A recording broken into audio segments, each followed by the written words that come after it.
Hey guys, Nigel here with you. Nigel's Land Rover channel. It's been a while, I know, but I have been busy on this, and I've also been busy making resin parts for Lancasters as well. And if you're interested in that, go look at my other channel, Nigel's Modelling Bench. So we are finally at a stage now where it's ready to roll. Now I did say in my last video I was going to show you the initial start and everything. I decided against it because I didn't want to be concentrating on what the camera's looking at and everything, and I needed to be absolutely fully engaged in this because you're listening, you're watching, you're smelling, everything. You're feeling vibrations or knocks or whatever. You're looking for leaks and you know, water leaks, oil leaks. You're looking for, you know, frayed wires rubbing on a belt or something. You're smelling heat, you're smelling burning wires or things going faulty, and you know, all the senses are all coming together all at once. So I didn't want to be concentrating on filming. So I have actually started it. It runs like a dream, and I'm going to show you in a minute what I've done and the reasons why I did it, and also maybe that you guys, if you're building one of these, rebuilding one, you could do the same. It just makes sense. And basically what I'm talking about is I've left the prop shafts off. So there is no drive to the axle, so therefore I can start the engine, listen to it, you know, test it, everything, check everything's good.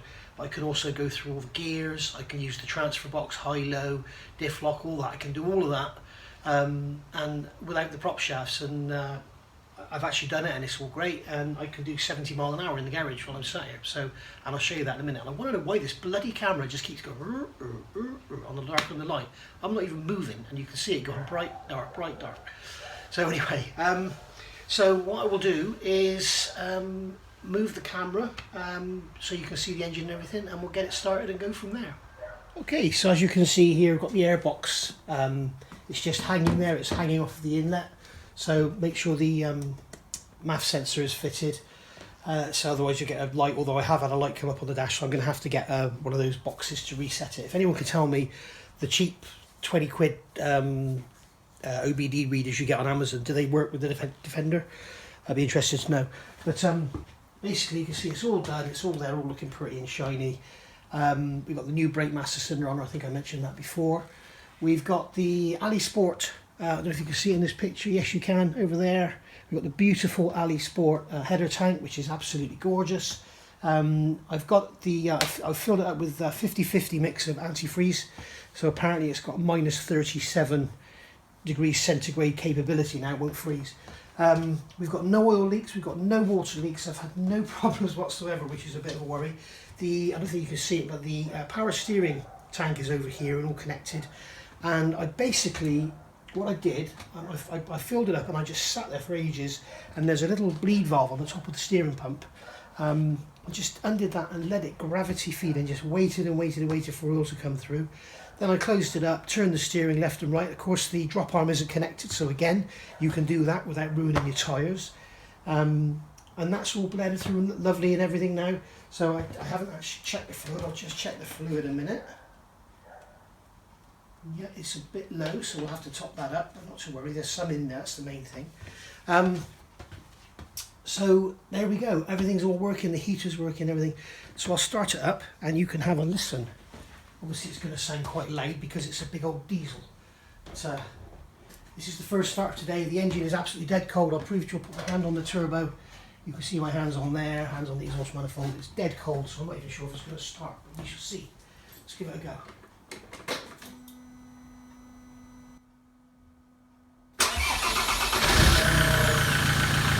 First start, lovely. So there we go. She's running beautiful, and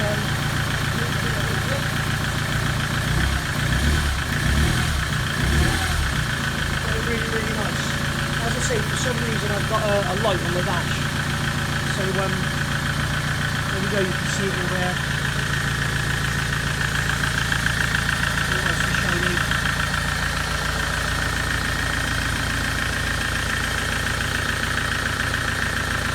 There's all the heaters in and everything. That's all good. So what I'll do now is I'll move the camera and I'll show you the speedo with it running. Right, so down in here you can see we've got just basically the friction of everything. It's got the shaft turning. I can put my hand on that and just stop it, as you can see. So as you can't see because I moved the camera, but yeah. So there we go. So let's get in and looking at the speedo. So if I push the clutch down, put it in first gear, let the clutch up. Here the engine revs automatically rise. So there we go. I can put the speed up.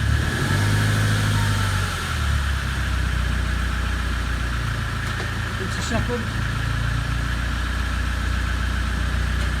Into third. This is all idle, remember. Into fourth. Speed up. There's 30 mile an hour.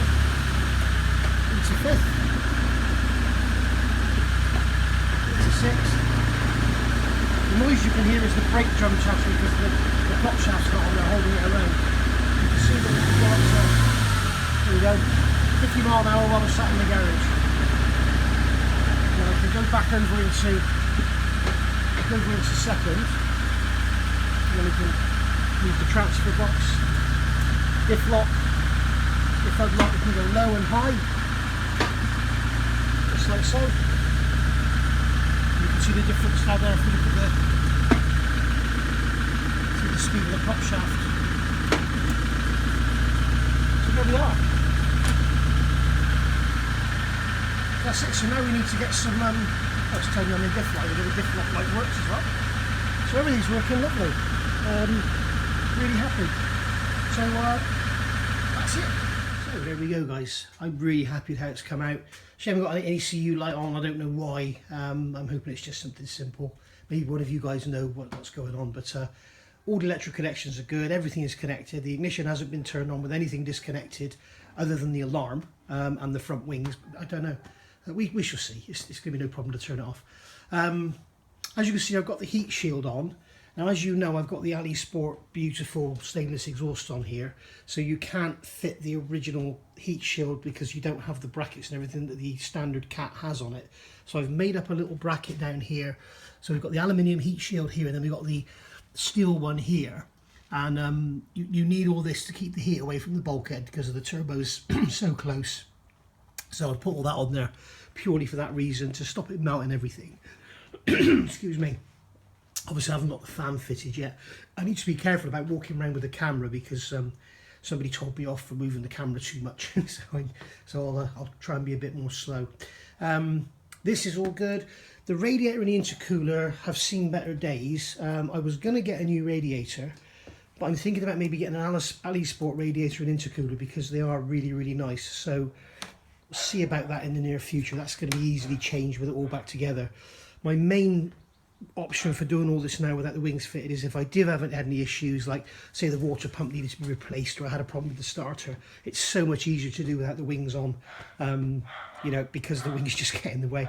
I've got all my breather pipes here to sort out as well. I've got the Gwyn Lewis wading kit, so we've got all the breathers there. So I've got the two axles are Siamesed into one. This is the one for the gearbox. This is the one, what's that one? That's the fuel, so this is the MT82, no, this is the transfer box, sorry. No, that's the transfer box, this is the axles. So we've got the axles, the MT82, we've got the fuel there, and we've got the transfer case down in there with the little loop on the top. So that's all good. You can see we've got some lovely shiny paint everywhere now. Maybe what I will do in one of my future videos is do a before and after, get the same shot, same angle as I've got some, because I took a load of photos before I stripped it down, and then we'll see just how much better it looks. So yeah, really, really happy with how it's come out. We've got a nice shiny bulkhead, as you can see. We've got the water pipes in, we've got the dashboard in, all fitted up nicely. I've got to put the radio in yet. I've got the speakers down in here, fitted in. Batteries down there, as you can see. This is the original battery that came with it. 10 years old now and still going strong. Absolutely brilliant. And as you can see, we've got all the wiring and everything's all connected and all looking good. We've got this. This is the, for those that have seen my video for the first time, this is the Britpart beautiful bulkhead removal bar. As you can see, it's really, really nice. Yeah, go back and look at my fitting videos and you'll see that this is not what you get from Britpart. This is completely remanufactured. So there we are, in the back here. Go around the back slowly. I fitted the Gwyn Lewis, this is the Gwyn Lewis mud shield kit for the rear. You can get this one here, which is GL1012 for the step tub. This is like your later Pumas with the seats. And then this is the square tub one. This is what I've got here, GL1013. Really simple to fit. You just got these 4 big pieces of, I don't know what it's a nylon sort of material to go in. And you can see the difference here is the cutout in the top. I did a review of these a while back. Really easy to fit. All the hardware's in there. You don't need anything. There's no cutting or drilling or anything to do. So it's totally reversible. But I'll show you up inside the wheel arch on this side because it's easier to get to for me.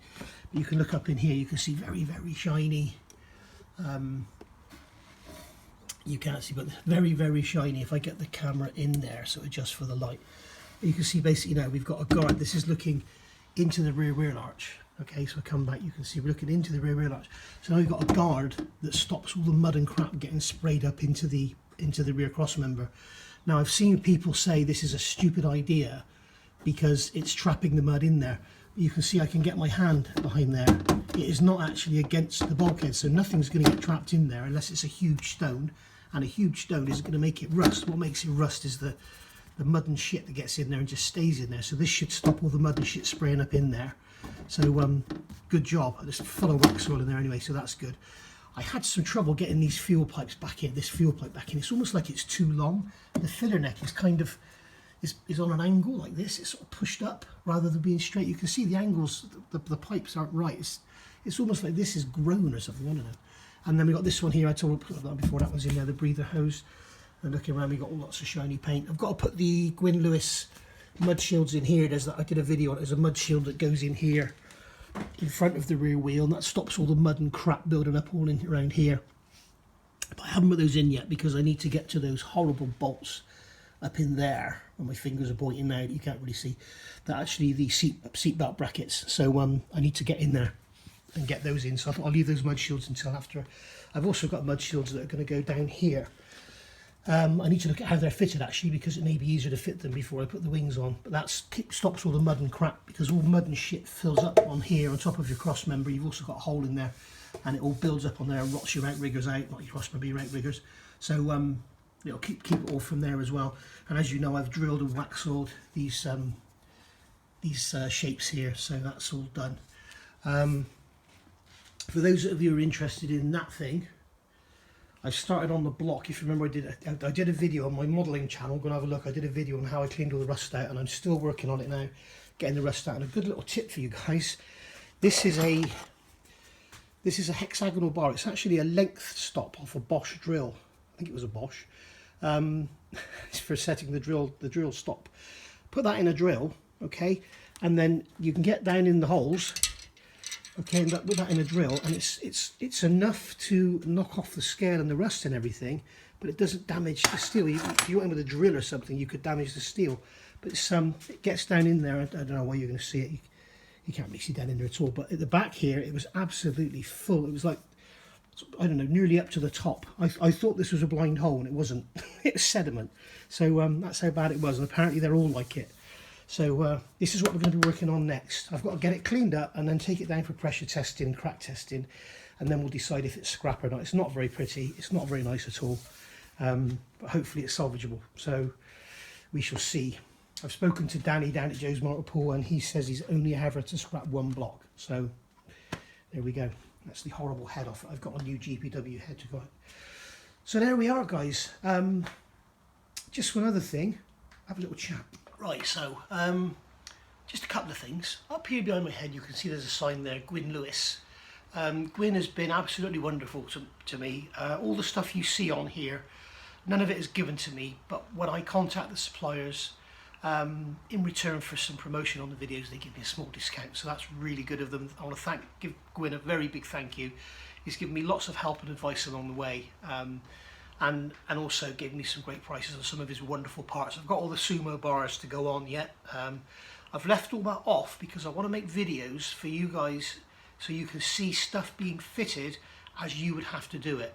It's easy for me to go on there now and fit a water pump, say, yeah, but you know, with the engine or the alternator, with the engine there with no wings, but you guys are going to have to struggle around stuff. So I thought I was going to do all the suspension and everything with the chassis in there and all the Sumo bars. And I thought, no, I'll do it. We'll get underneath and we'll get on our back and get dirty like you have to.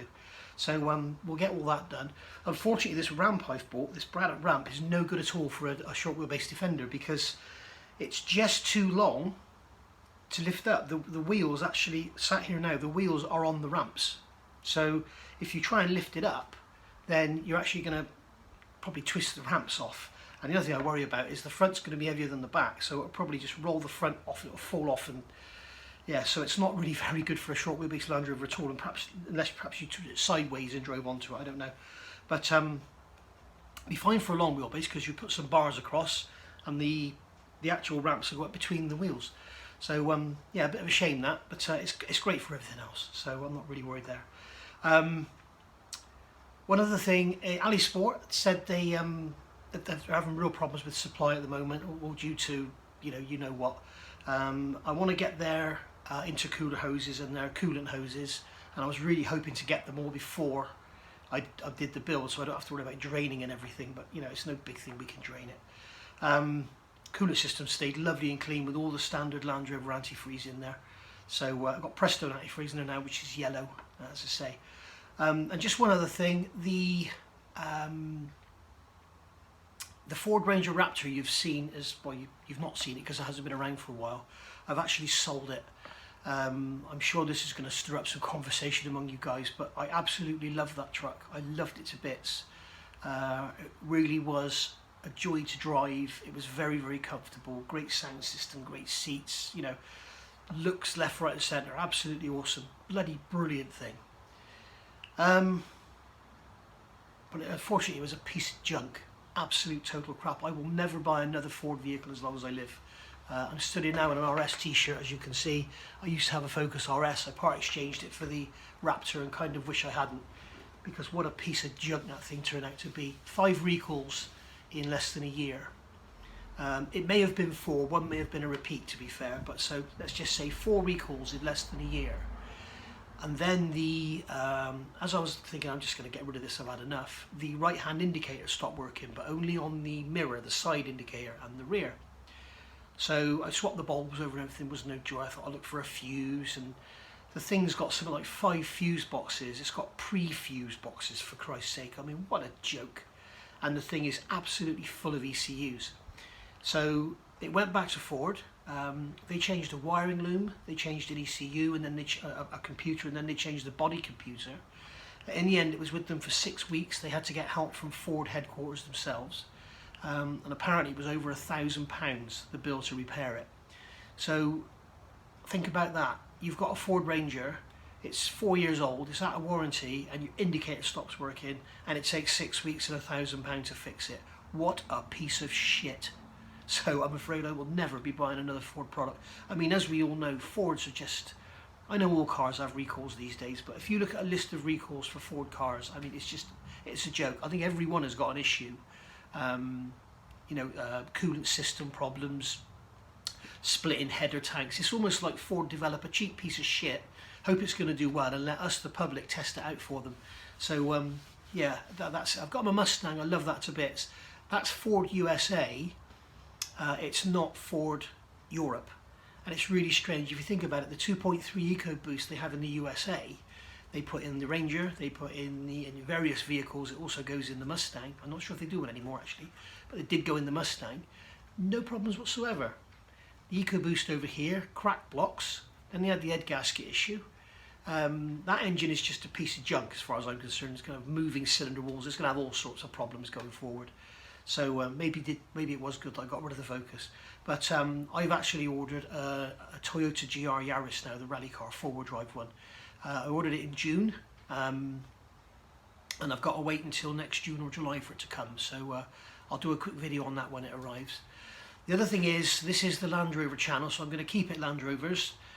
I need some help. I want some of you to tell me what I should call the channel, because if I do the Jeep restoration, I want to do it on this channel rather than have 3. So what do we call this? Land Rover Jeeps? Jeep Land Rovers? Well, think of a name. I'd be interested to know, and then maybe I'll have a little giveaway for the person that comes up with the best name.